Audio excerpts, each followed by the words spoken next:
እሺ ሰላም ቤተሰቦቼ እንዴት አላችሁ? በእያላችሁበት ሰላማችሁ ይብዛልኝ። በሀገር ውስጥም በሀገር ውጭም ያላችሁ ውድ የቻናሌ ተከታዮች በዛሬው ዕለት ይዤላችሁ የቀረብኩት ቪዲዮ የእንግሊዘኛ ወርዶችን በአማርኛ ፍቻቸውን እንዴት እንደሆነ በዚህ ቪዲዮ ይዤላችሁ ቀርቤያለሁ። እናንተ ፍቺ ወይም ደግሞ ትርጓሜያቸው ያላዛቻቸው ወይም ደግሞ ለማታውቋቸው ይሆናል በማለት ይሄንን ቪዲዮ አዘጋጅቼ ይዤ ቀርቤያለሁ። እናንተ እነዚህን ወርዶች ውስን ወይም ደግሞ ምጥን ወርዶች ናቸው። እነዚህን የተወሰኑ ወይም ትንሽ ወርዶች እያንዳንዳቸው ምን ማለት እንደሆነ የእንግሊዘኛውን ወርድ በአማርኛ ቃላት ትርጓሜው ምን እንደሆነ በዚሁ ቪዲዮ ፈትቼ አቅርቤላችኋለሁ ወይም አስቀምጬላችኋለሁ። እናንተ ቪዲዮውን እስከመጨረሻው በማየት እንዲሁም ደጋግማችሁ በማየት በዚህ ቪዲዮ ብዙ ቁም ነገር የምታገኙበት ይሆናል ብዬ በማሰብ ይዤላችሁ ቀርቤያለሁ። ቪዲዮውን ከወደዳችሁት ላይክ፣ ሼር እንዲሁም ሰብስክራይብ በማድረግ ለመላው ዓለም ተደራሽ እንዲሆንና መማር የሚፈልጉ ወይም ደግሞ ማወቅ ያልቻሉ በዚህ ቪዲዮ እንዲማሩበት እንዲያውቁበት ለማለት እወዳለሁ። በውስጥ መስመር ገብታችሁ መማር ለምትፈልጉ ቪዲዮ ላይ ባስቀመጥነው ስልካችን በኢሞ፣ በቴሌግራም፣ በዋትስአፕ እንዲሁም በሌሎች ሶሻል ሚዲያዎች ላይ በመደወል በኦንላይን መማር እንደምትችሉ በዚሁ ለማሳሰብ እወዳለሁ። ቀጥታ ወደ ትምህርቱ አመራለሁ። አብራችሁ ይቆዩ። እሺ እንግዲህ ከዚህ ጋር እንደምትመለከቱት የኛው የእንግሊዘኛ ወርድ ነው። ይሄ ደግሞ የእንግሊዘኛው ወርድ በአማርኛ ወይም ደግሞ እንግሊዘኛ ማንበብ ለማትችሉ በአማርኛ ይሄ የእንግሊዘኛው ወርድ ምን ማለት እንደሆነ ምን እንደሚል ከዚህ ጋር አስቀምጫለሁ። ከዚህ ጋር ደግሞ በሶስተኛ ረድፍ የተቀመጠው ደግሞ የዚህ የእንግሊዘኛው ወርድ ፍቺ ወይም ደግሞ በአማርኛ ትርጓሜው ምን ማለት እንደሆነ ከዚሁ ጋር ያስቀመጡት ይሆናል ማለት ነው። እናንተው እዚህ ጋር ምናልባት ግራ እንዳትጋቡ ይሄኛው የአማርኛ ቃል ይሄንን የእንግሊዘኛውን ወርድ ምን ብሎ እንደሚነበብ ከዚህ ጋር በእንግሊዘኛ ማንበብ ለማትችሉ በአማርኛ እንድታነቡት ወይም ደግሞ ይህ የአማርኛ እዚህ ጋር የተጻፈው የእንግሊዘኛ ቃል መሆኑን አውቃችሁ ወይም ደግሞ ተረድታችሁ እንድታነቡት ለማለት እወዳለሁ። ከዚህ ጋር ሲጀምርላችሁ G I R L ጋርል እንግዲህ ውድ ቤተሰቦቼ እንዲሁም ተመልካቾቼ ይሄንን ስናነበው የመጀመሪያ ፊደል ማነች? ጂ ነች። ከጂ ቀጥላ ያለችዋ ቫወል ሌተር ማነች? አይ ነች። እንግዲህ መጀመሪያ ምናልባት ከአልፋቤቶች ጋር እንዳያናቸው ሀ ስንል ኤች ኤ፣ ሁ ስንል ኤች ዩ የሚለውን ይዘን ከሆነ ከዚህ ጋር የምናነበው ስህተት ይሆንብናል ማለት ነው። ምክንያቱም እዚህ ጋር ራሱን የቻለ ፎርም አለውና ይህ አይ እንደ ሶስተኛ ነበር የምናነበው ከዛ ከአልፋቤቶች ጋር። ነገር ግን እዚህ ጋር ግን የምናነበው ጂ አይ አር ኤል ብሎ የተጻፈልንን ገርል ብለን ያነበብነው። ያ ማለት ጂ አይ ቫወል ሌተር አይን እንደ መጀመሪያ ድምጽ ወይም ደግሞ የሚል ድምጽ እንደሰጠችን ከዚህ ላይ የሚያሳየን ይሆናል። ከዚሁ ተነስተን በማየት ያ ማለት እንደ ሶስተኛ ብታናብብልን ኑሮ ጊርል የሚል ወርድ ወይም ደግሞ ቃል ይሆን ነበር። ነገር ግን ይሄ የሚለው ገርል ይሆናል። በዚህ የዚህ ወርድ ገ ወይም ደግሞ የሚል ድምጽ የሰጠበት ምክንያት አይ ከአር ጋር ስትመጣ ወይም ደግሞ አይ ፊት ለፊት አር ካለች ይቺ አይ የመጀመሪያዋ ወይም ደግሞ ከአይ ቀድማ የመጣችዋን ኮንሶናንት ሌተር እንደ መጀመሪያ ወይም የሚል ድምጽ እንደምትሰጠን ማወቅና መረዳት ይኖርብናል ማለት ነው። በዚህ ተነስተን ነው እንግዲህ ገርል ልንለው የቻልነን። ገርል ማለት ደግሞ ሴት ማለት ነው፣ ሴት ልጅ ማለት ነው። እሺ ከዚህ ጋር ከላይ እንደነገርኳችሁ ይችኛዋም አይ አር ነው አስከትላ የመጣች። ስለዚህ ይችንን በ ብለን እናነባታለን ማለት ነው። ምን ይላል? በርድ ይላል። በርድ ያው እዚህ ጋር በርድ ይላል። በርድ ማለት ወፍ ማለት ነው።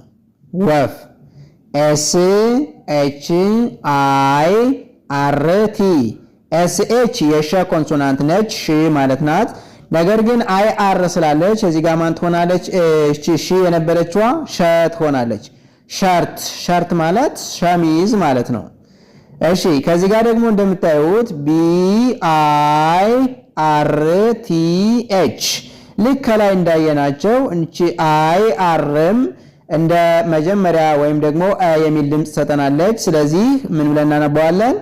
በርዝ ብለን እናነባዋለን ማለት ነው። እንግዲህ በርዝ ማለት ልደት ወይንም ውልደት የተወለድንበት ማለት ነው። መወለዳችን የሚያመለክተን ነው ማለት ነው። በርዝ ማለት እንግዲህ በዚሁ መንገድ ነው ወርዶችን እያንዳንዳቸው ሚኒንጋቸውን የምናየው። በሌላ መልኩ ደግሞ ያስቀመጥናቸው ከዚህ ጋር SHOP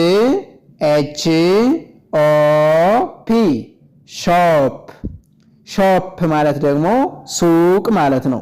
ሱቅ ከዚህ ጋር ምን ይላል? FOX ምን ይላል? ፎክስ። እንግዲህ ኤክስ የድምጿ ክስ የሚል ድምጽ ነው ያላት ማለት ነው። ስለዚህ FOX ፎክስ ፎክስ ማለት ቀበሮ ማለት ነው።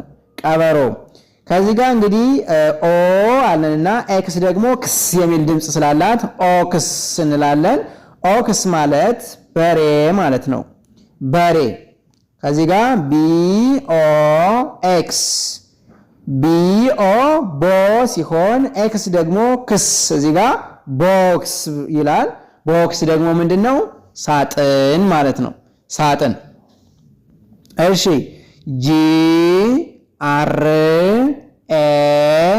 GRASS ግራስ ግራስ ማለት ሳር ማለት ነው። ሳር ሳር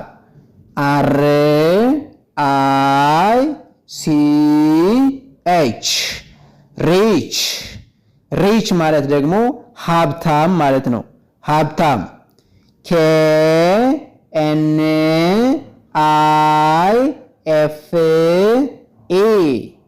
ናይፍ። እንግዲህ በአብዛኛው እዚህ ጋር አንዳንድ ሰዎች ሲያነቡ እንደምንመለከተው ኬን ከዚህ ጋር ክናይፍ ብለው የሚያነቡበት መንገድ አለ። ነገር ግን ኬ ከኤን ጋር ስትመጣ ከኤን ጋር ስትመጣ እንዲሁም ደግሞ ማለትም ከኤን ቀድማ ኬ መጀመሪያ መጣ ቀጣይ ኤን ከመጣች ኬ ምን ጊዜም ቢሆን ሳይለንት ነው የምትሆነው ማለት ነው። ስለዚህ ኬን ሳይለንት እናደርግና NIFE እንግዲህ አይን እንግዲህ በሶስት መንገድ ማየት ይቻላል። ያ ማለት እንደ መጀመሪያ ወይም ደግሞ IR ባንድ ላይ ሲመጡ የሚል ድምጽ፣ አይ ብቻዋን ስትመጣ ወይም ደግሞ እንደ ሶስተኛ ድምጽ አይ ፕላስ ኮንሶናንት ፕላስ ወይም ደግሞ ከአይ ቀጥላ ሌላ ኮንሶናንት ኑራ መጨረሻ ላይ ካለች ከአይ ቀድማ የመጣችዋን ኮንሶናንት ሌተር እንደ አራተኛ ፊደል ወይም ደግሞ አራተኛ ድምጽ ትሰጠንና የምትል ድምጽ በውስጥ እንደምታስቀምጥልን እናያለን። ስለዚህ ና እንልና ይፍ ናይፍ ናይፍ ማለት ቢላ ማለት ነው።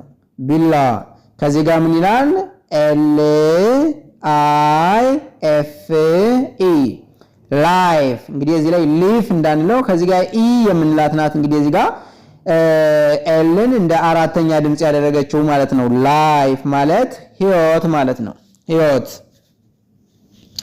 እሺ ከዚህ ጋር ደግሞ እንደምንመለከተው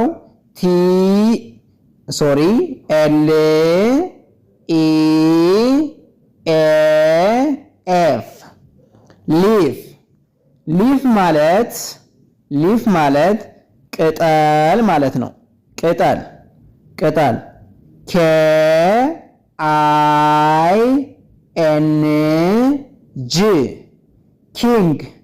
ኪንግ ማለት ደግሞ ንጉስ ማለት ነው።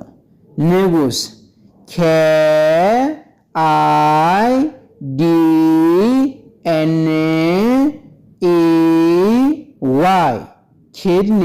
ኪድኒ ማለት ኩላሊት ማለት ነው። ኩላሊት TOY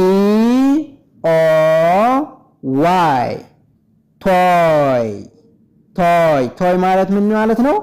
አሻንጉሊት ማለት ነው። አሻንጉሊት። እሺ ከዚህ ጋር ደግሞ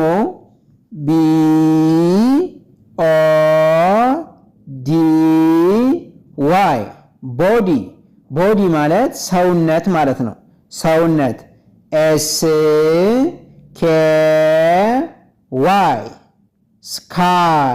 ስካይ ማለት ደግሞ ምን ማለት ነው? ሰማይ ማለት ነው። ሰማይ ቢ ኤ ቢ ዋይ ቤቢ ቤቢ ማለት ምን ማለት ነው?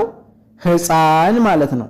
ሕፃን ሲ ኤች አይ ኤል ዲ ቻይልድ ቻይልድ ማለት ምን ማለት ነው? ሕፃን ማለት ነው። ወይም በተመሳሳይ ሕፃን ልጅ ማለት ነው። እሺ ቀጣይ ኤል ኦ ኤን ጂ ሎንግ ሎንግ ማለት ምን ማለት ነው? ረዥም ማለት ነው። ረዥም ረዥም ቢ ኢ ኤል ቲ ቤልት ቤልት ቤልት ማለትስ ቀበቶ ማለት ነው።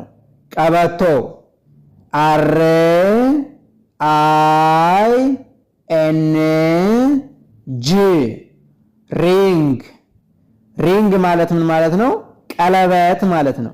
ቀለበት ዲ አር ኢ ኤስ ኤስ ሬስ ሬስ ማለት ምን ማለት ነው? ቀሚስ ማለት ነው።